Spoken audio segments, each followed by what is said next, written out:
The Girl from Ilandia. This is Wonder Woman starring the immortal Linda Carter. Season 2. We've only got an episode left at the end, and then we're done. Season 2.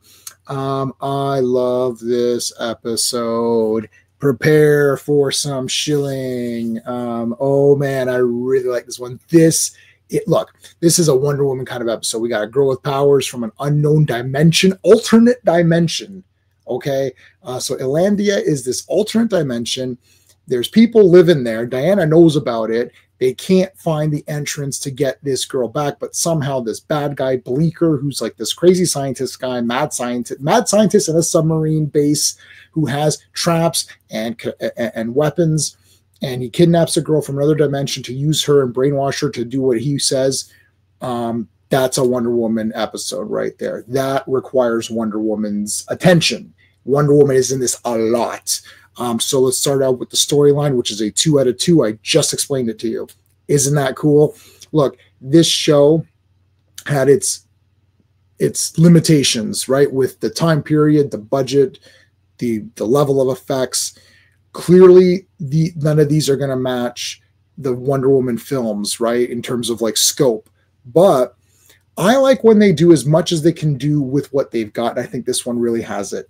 Having a girl from another dimension, that's super cool. So it's Julie Ann Haddock plays Tina. Her real name is, I had to write it down, Amadonna. Really cool name. And she is from this land, and she has these necklace and 2 bracelets. And if she does the Wonder Woman thing from the movie, she puts them together, they glow, and then she can have different powers. There's a lot of cool stuff in this one. So like she's kidnapped, she fights this other guy. This guy tries to force her to help him rob this store, and then she like beats him up. She has super strength, speed. She can do like leaps and flips and jumps and all that. She can create an energy force field around her by concentrating and just like holding her arms together and concentrating, and she can create like a force field. That is super cool. I'm going to give the pacing a 2 as well, because once you have someone with powers, then I'm excited to see when they're going to use them and how they're going to use them. And she uses them a lot. She throws guys around. Wonder Woman comes in, breaks out of shit. There's like a big tube that comes around. She busts out of that. Lots of flipping around. I'm going to give the artistry also a 2 out of 2. That's just based on the amount of usage of powers and doing cool things, bending bars and all that stuff. Really damn cool. Fighting the bad guys. The little girl fights bad guys too. This is Wonder Woman, right? This is what I want. I want to see Linda Carter as Wonder Woman doing Wonder Woman things.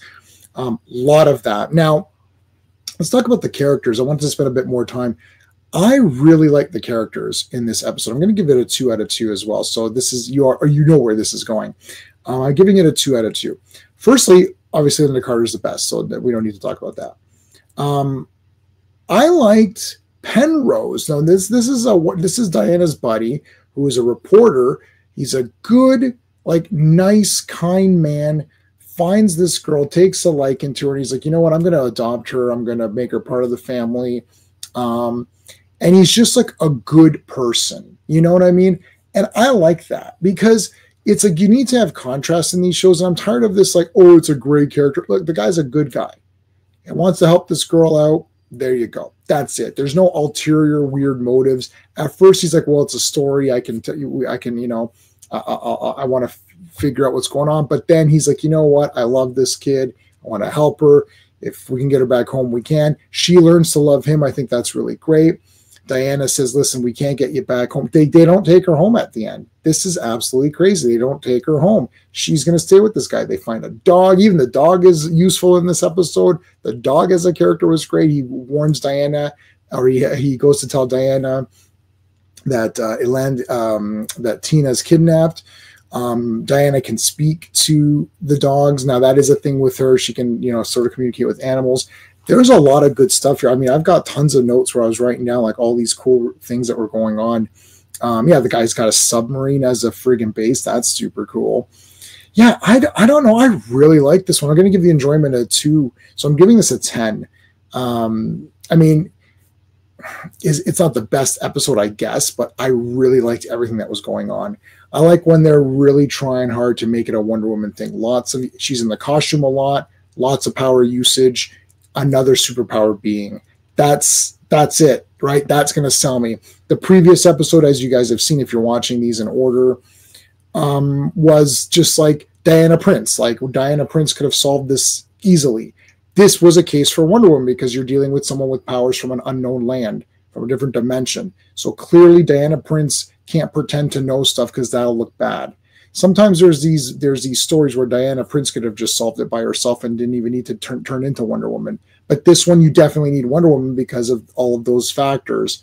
Loved it. Friggin' 10 out of 10 for this one. Make sure you guys are subscribed to the channel. Check out the playlist of Wonder Woman. Make sure you like the video as well. And thanks for watching. Hope you guys enjoyed this episode. Let me know in the comments what your thoughts are. Until next time.